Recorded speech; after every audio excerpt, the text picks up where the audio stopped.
Hello, good morning and welcome to Newsline from our studios here in Colombo.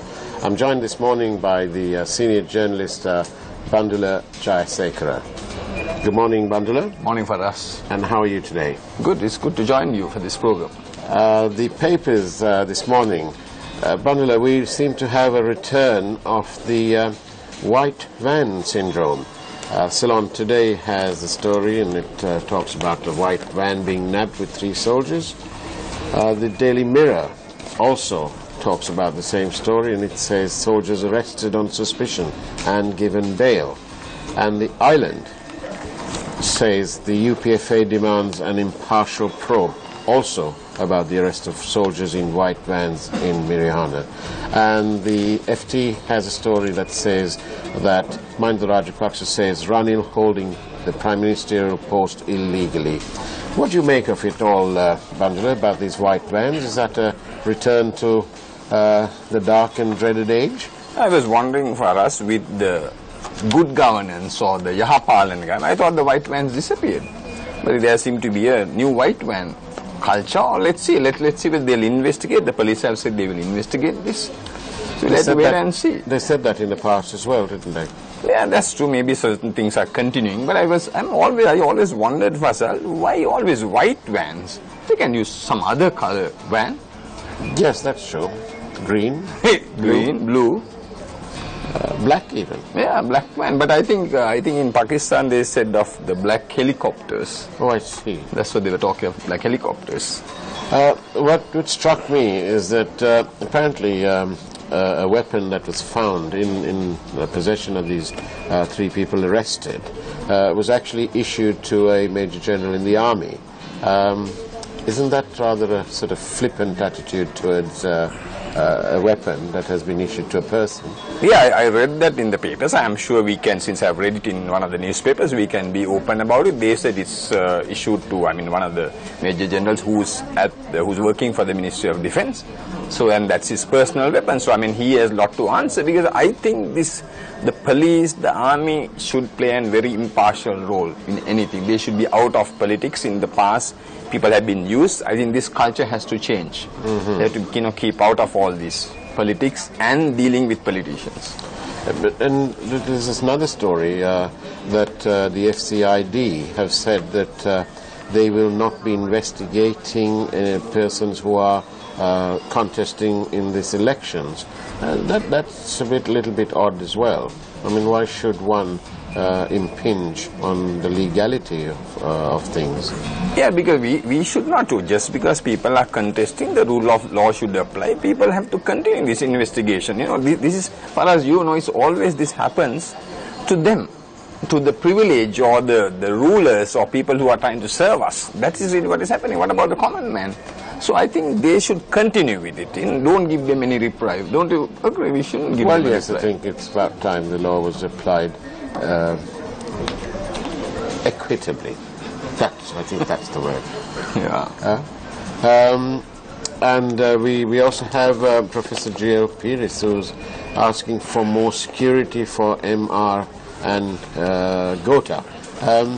What are your thoughts, Bandula, on this issue of providing lesser security, more security to the former president? No, I would say, for us, like in India, they have categorized A to Z. They have categorized. But here, even this odd Pradesh Sabha fellow gets security, because now, there is no terrorism, there is no war. People should not, you should reduce their security.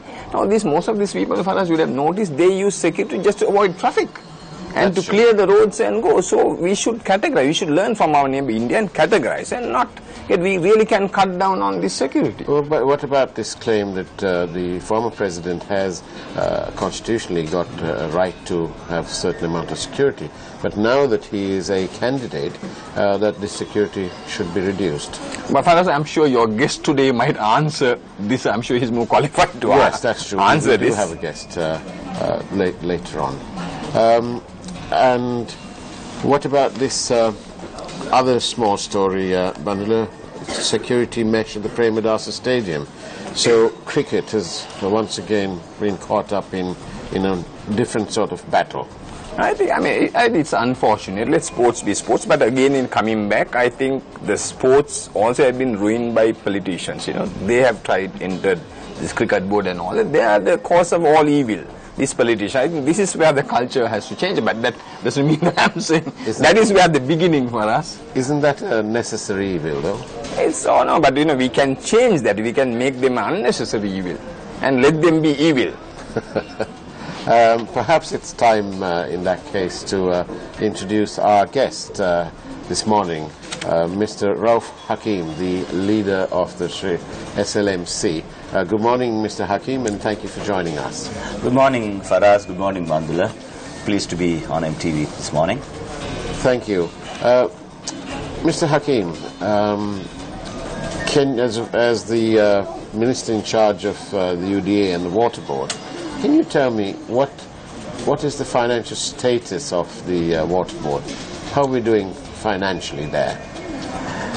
As it is, we are all right. But then, as it goes on, I think we need to go into a new business model so that we could sustain. Because any public utility need to go with the times and change with the times.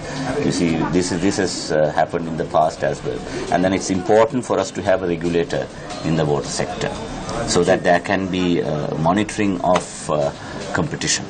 And do you have that in place now, or? No, we don't have it in place now. In fact, telecommunications, we have a regulator, right? But then the next sector ought to be the water sector, in my opinion. I see. So the Water Board has got enough of funds?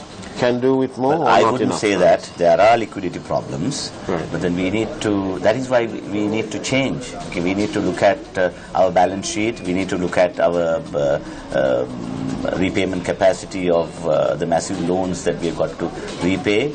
We need to also be a little more considerate towards the consumer. But in the meantime, also have got to look at revising prices. The last government under President Rajapaksa spent approximately 30 billion rupees, awarded contracts worth about 30 billion rupees in this in the water sector. And in opposition, the claim was that these were not awarded properly, whatever that means. But we have reports that since the new government assumed office, and with you as minister, that contracts were stopped and for review. And we had a somewhat unusual situation where the chief minister of the Eastern Province, a senior member of your party, Mr. Nazir Ahmed, was put to negotiate these contracts with the contractors. Is that true? No, certainly not. I mean, I don't think he has any business negotiating with contractors, because it's a matter for the ministry to handle. Actually, it's the officials who are handling it. And we have an efficient set of engineers and a water board which is capable of handling it on their own. I mean, this is totally baseless accusation. So that's not. There's no. It's certainly not true. Certainly not true. I see. Because my follow-up question is going to be, what is the legal status of Mr. Nazir Ahmed to negotiate with the Water Board? He has no legal status whatsoever. Why should he be negotiating? Right. But for us, like, see, you're talking of the present government. Now, we said Minister Hakim was a part of he was a minister in the previous cabinet. So he had to take that collective responsibility. He's responsible for those things also, don't you think so? Aren't you responsible? I am. I take responsibility for what my ministry does. And I'm collectively responsible as a minister to the people. Minister, most of these contracts, we are told, have been re-awarded back to the same contractors for the same amount of money, with no difference. So, was it a bit of a waste of time? No, but we looked at all the issues concerned. We put certain committees to review the estimates, and there were the estimates were reviewed. Some of it, the scopes were looked at, and then also looked at the need to address certain urgent issues like the CKD areas where the kidney diseases were spreading. In fact, there is a task force headed by the President which is looking at speedily implementing clean water supply to areas where there is chronic kidney diseases problem. So these issues, some of these things had to be prioritized for that reason. And then, as you know, our country has only about 45% coverage of pipe-borne water, and therefore it is imperative that we have got to raise this to at least a satisfactory level. Our target is to achieve about 60 to 65% by 2020. Actually, I'll come back to that, but I want to ask you one more. We'll get the tough ones out of the way, shall we? We're also told that the Water Board has recruited 500 new employees. Was this following a competitive examination process? What was the process followed? No, these are trainees who have been taken for. They had been given multi-skill training on different skills that are necessary to be performed for an emergency, for us to address emergency situations. Are they from your electorate? Not certainly just alone my electorate. It has been all over the country, and they have been put through a rigorous training program for 6 months, and these are all within the cadre requirements of the Water Board. I'm told, Mr. Hakim, that up to 80% of these new employees are coming from one community. Is that true? No, certainly not. There is a certain amount of, there is, areas where we needed people. Yeah. We have also seen to it, because sometimes people who have been sent on errands outside their districts or too far away don't turn up for their duties in time, or they have other problems. So we looked at the essential requirements of certain areas and have seen to it that through a proper vetting process that they are. What would you say is the makeup percentage-wise? Does it reflect our population, or is there any? Do you have any figures? No, it would reflect the diversity as far as practicable, and it all depends on the areas for which they are placed, and the areas where the requirements were, where there are labour requirements, where there were other skilled and is there a requirement, not only in your the Water Board, but anywhere, is there a requirement that you need to have X percentage of minorities and X percentage of others? Or no, but is if there you no look such? at the overall employment profile of any government institution, I don't think there is a over-representation of one community over the other. If you look at, minorities are underrepresented in most of the state agencies when it comes to employment. But then these are issues of equal opportunities that we need to address very carefully. In the past, there was this attempt to enact equal opportunities legislation, which was shot down because some of the organizations felt that this kind of bill will prevent the hegemonistic attitude that is being adopted by state agencies. But we need to broad base this, and we need to also give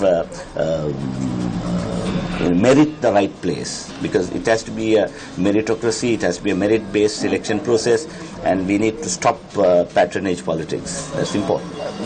What are your thoughts, Bandula? What about an Equal Opportunities Commission? No, I think that's good, but I, of course, would like to say that we are Sri Lankans. I like to have we must go with the Sri Lanka. It's time we stop this majority minority. When you even use the word minority, you put them down. We have to, like in India, Singapore, we should go as Sri Lankans. I mean, get out of this, the communal politics, I mean, I'm totally against even this, even though we have SSC Tamil Union, when that follows. I mean, it's all mixed, but still this culture has to change, and you must instill the Sri Lankan identity, and we as Sri Lankans to have that pride, as Sri Lankans. Well, I think for 30 years and a bit, this brand Sri Lanka has taken a huge hit. And how do you think, Mr. Hakim, how is that doing? the rebuilding of reputation Sri Lanka. How is that going in your estimation? No, the important thing is to have political stability. This was what was lacking during the past few months because of the minority government we had. And that is the very reason why we thought we should go for an election early. There were other forces that were trying to stall that process, particularly after the January 8th presidential elections. It was important, of course, for us to fulfill our pledges through the 100-day program. When it came to constitutional reform, I thought we achieved substantial progress through the 19th Amendment. Though the 20th Amendment failed because of the infighting that was there between minor and minority parties and the major parties on one side. So, but however it may be, what is important for us is to also sustain the progress we have had in having a proper law and order culture in this country. That's another aspect.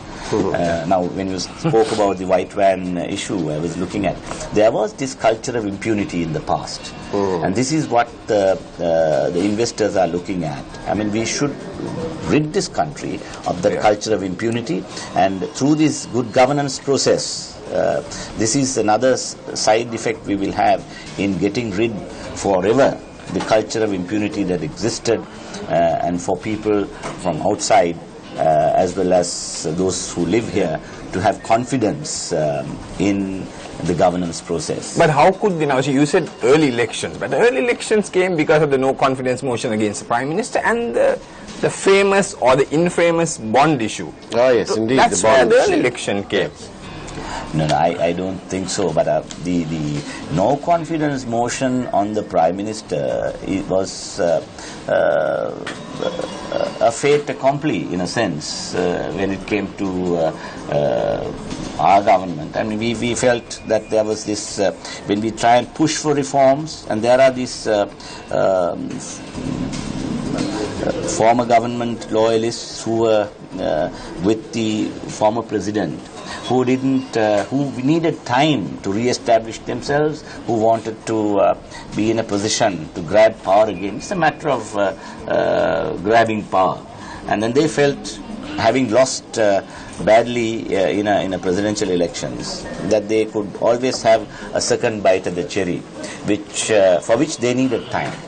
But we were not going to give them that time. But isn't it also true that this second bite of the cherry perhaps led to this now infamous Treasury Bond scandal? Because whichever way you look at it, there appears to be a question mark. And it is a scandal for us. It is. And have you followed that? I mean, collective responsibility and all that? Of course. I mean, we as parliamentarians, we have been very closely monitoring what is happening. As members of the cabinet, we are responsible to the nation.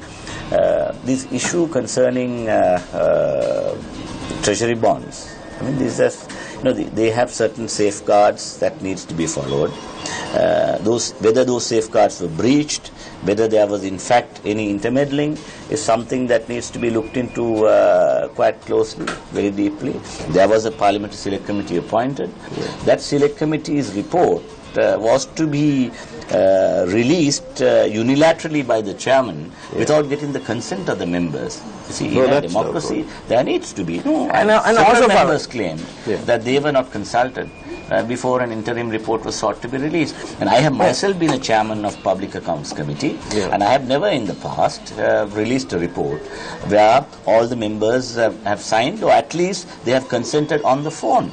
But there was that basic courtesy had not been extended to the members. But for us, here, there is a point. Here is now, because this came from here, we have a popularly elected president, and here you have a prime minister who does not listen to that president, because he said in his statement to the press. That's right. The president says that he suggested to his prime minister that it would be in his own interest to change the governor of the central bank.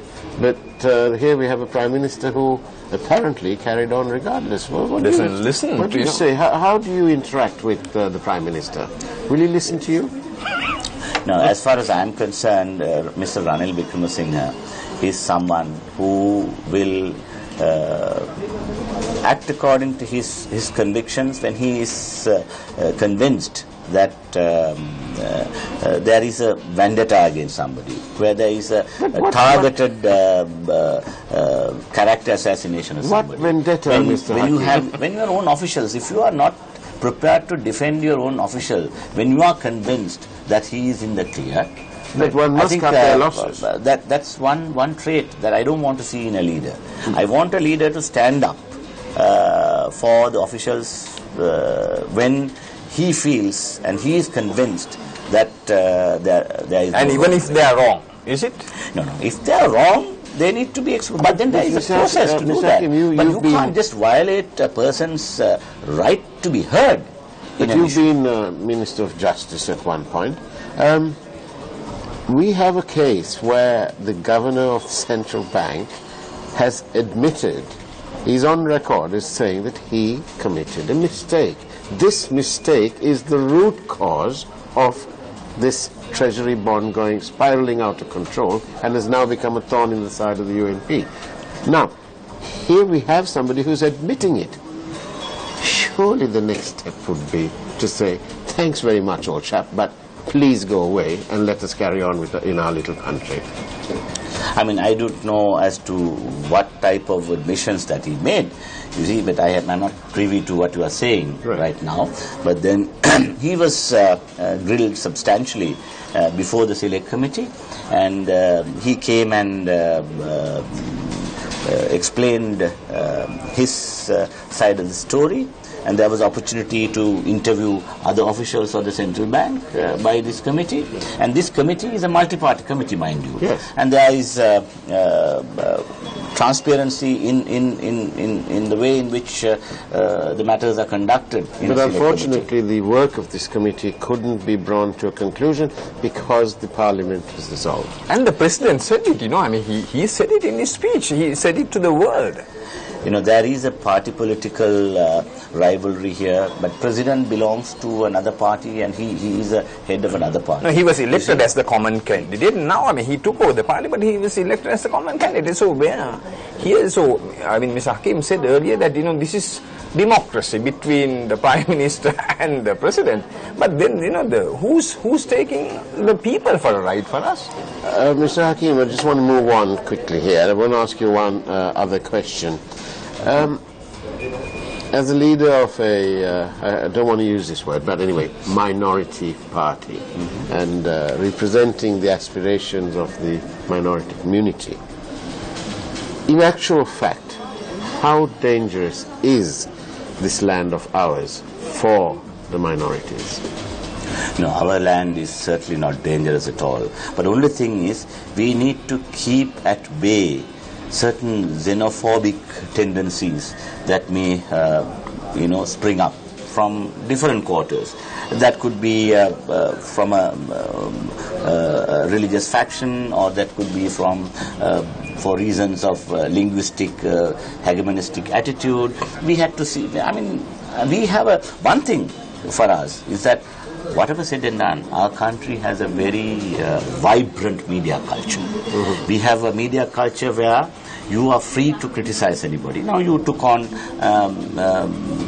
me when it came to the way in which I am conducting my ministry affairs, and you are quite free to say so. Nobody is going to you are not going to send a white van. You are not going to send a white van. You are not going to send a white van Yeah. to abduct you. Yeah. But that is the important thing. The He has culture given of that impunity assurance that for us. persists. We need to get rid of that. We need to have law and order in this country. We need to have transparency, and we need to strengthen our democratic institutions, particularly our judicial system, our civil administration. Now, with the 19th Amendment, Yes. this is the journey to achieve good governance through these processes, and that needs to be strengthened. And we need to empower the people and allow them to have proper right of information. And the right to information legislation is therefore another important sine qua non. And which ministerial position would you aspire for? if your party wins? No, that is left to my Prime Minister to decide. And even if he does say, well, Rauf, I mean, it's enough you held portfolios, take on something else, even then I am prepared to do that. That would be spell disaster for you and your community and your party. No, I don't think you need to have portfolios to serve your community. What if he wins and offers you the Ministry of Cultural Affairs? I would love to be just an ordinary parliamentarian and love somebody else. You'd have more time on your hands. Yes, and I could Answer your phone. concentrate more on serving the legislative process better. Well, on that note, I think it's time to say thank you very much for joining us, Mr. Hakim. We appreciate that and hope to welcome you again in our studios. And Bandula, thank you very much for Thanks, your Faraz. Pleasure doing this program with you. Thank you very much. I thought we'll end with this thought for the day. The right to be heard does not automatically include the right to be taken seriously.